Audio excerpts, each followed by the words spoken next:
Aujourd'hui, je vais répondre à la question: l'astéroïde Apophis va-t-il heurter la Terre?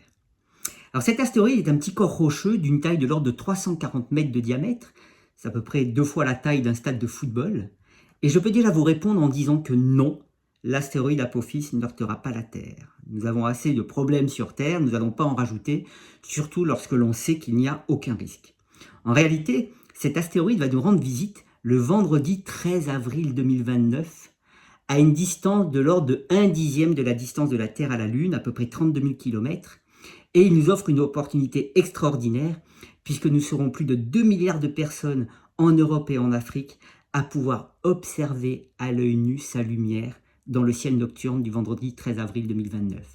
Ce sera un spectacle incroyable qui ne se produit qu'une fois tous les quelques millénaires, donc pour nous, c'est une opportunité unique. Et c'est aussi une opportunité scientifique, puisqu'il se pourrait que les forces de marée terrestre perturbent sa surface sans pour autant représenter un risque. Et c'est pourquoi, avec l'Agence spatiale européenne, nous étudions la possibilité d'envoyer une mission appelée Ramsès, qui rendrait visite à Apophis un peu avant son passage près de la Terre pour l'observer et voir comment il se comporte pendant le passage près de la Terre, tout en vous offrant des images prises depuis l'astéroïde, tandis que vous observez sa lumière à l'œil nu, ce qui resterait dans la mémoire collective.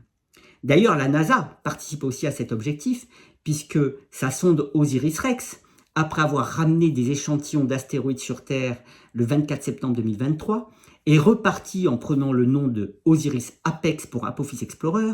pour atteindre Apophis, mais elle n'arrivera qu'un mois après le passage le plus proche, nous permettant d'avoir des données sur l'astéroïde sur le long terme, et si la mission Ramsès est lancée, eh bien faire le lien avec les données prises par cette mission Ramsès avant et pendant la rencontre, offrant ainsi un bel exemple de coopération internationale comme on les aime. En conclusion, le passage d'Apophis près de la Terre en 2029 n'est pas un risque du tout, c'est plutôt une possibilité de s'émerveiller, d'avancer dans nos connaissances scientifiques de ces objets, offrir un beau message de coopération internationale et, je l'espère, inspirer les jeunes générations avec nos aventures spatiales absolument extraordinaires.